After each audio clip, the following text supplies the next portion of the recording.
The next one is verifiability, which means information capable of being checked for accuracy, completeness, and reliability.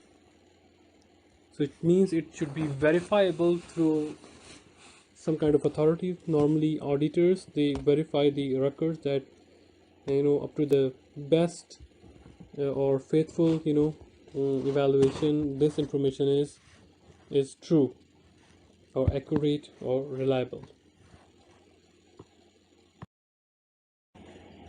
The next one is timeliness, which means information made available to users early enough to help them make decision. It means if they need it now, then they can get it. The next one is understandability. So information sufficiently transparent so that it makes sense to reasonably informed users of the information. What do we mean by reasonably? It means not a layman, they can understand what is income statement and what is balance sheet and what do we mean by fixed assets or current assets. So in that case, you need to learn the basic terminology of accounting. So, and the understandability means that if users are reading that information, so they can easily understand that. And what are those users? They are reasonably informed users, which means they have some basic understanding of accounting, like what do we mean by liability, what do we mean by creditor, what do we mean by income statement and other concepts. The cost constraint, which means the cost of disclosure should not exceed the expected benefit to the users. And what should be the expected benefit for presenting the accounting information? That by using these statements, the shareholders, they can understand the company's performance. The investor, they can invest in the company. The banks, they can give us the loan, or the creditors, they can allow us some kind of credit. So these are some potential benefits, and if benefits are not above the cost, then it should be like it's a wastage of time or wastage of money to implement those standards. And now coming towards the assumption and principles. Number one assumption is entity assumption, that organization stands apart from other organizations and individuals as a separate economic unit, which means in the eyes of law, organization is a different person and you are a different person. Like I told you in our earlier corporation form of business, that company or organization can sue by its own name. I give you the example of Apple suing the Samsung, right? Or Sony is suing the like Sony watch is suing the Rolex, or Rolex are suing the Sony, because these two companies are separate entities. Continuity, which is ongoing concern or going concern assumption, which means entity will remain in operation for foreseeable future, which means the shareholders can transfer their shares to the next generation or other one, so business don't die. The shareholders can die, but business name, it doesn't. So you have heard that some companies are more than 100 years old or 150 years old, right?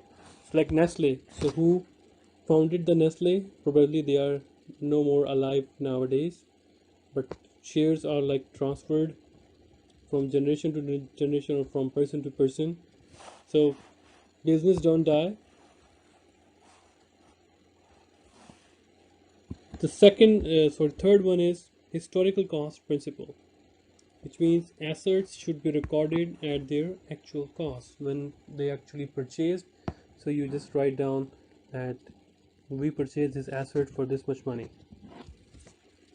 And then stable monetary unit assumption, which means effect of inflation is ignored.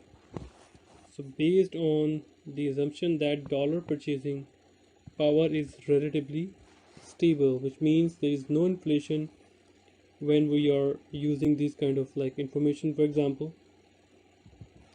if you are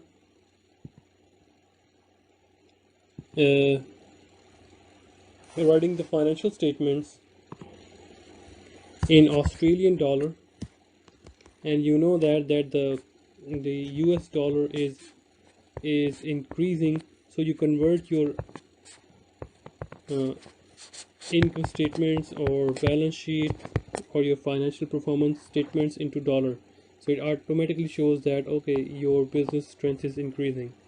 Or you convert back to Australian dollar as well, and you see that, or you make them see that the value of the firm is rising. Why? Because of appreciation or increase in the value of either US dollar or Australian dollar. So stable monetary unit assumption, it says that effect of inflation is ignored, plus we based on the assumption that dollar purchasing power is relatively stable. So if the history of the company is showing that it recorded the figures in dollars, then it should better that it should be stable for at least reasonable period of time, that its statements should be presented in US dollar. So this is a global view. It's a very short information for you. Just pause the video and read it by yourself. I'm just going to repeat the important points. That so the major challenge of the conducting global business has been that different countries have adopted different accounting standards for the business transactions, right? So the problem is that if one a company is using IFRS and other companies are using GAAP, then there is a problem of comparability, and there's issues of comparability as well. Plus, many of the countries or developed countries like Japan, Germany, United Kingdoms, so they have all their own version of GAAP or own version of IFRS. So it means the accounting principles they are applied in US, they are slightly differently applied in Japan or China as well. So when you want to compare Chinese firm with the US firm, so you must see these kind of differences, that what are different versions of GAAP they are applying in China and how they are different in US as well. So that is a global view.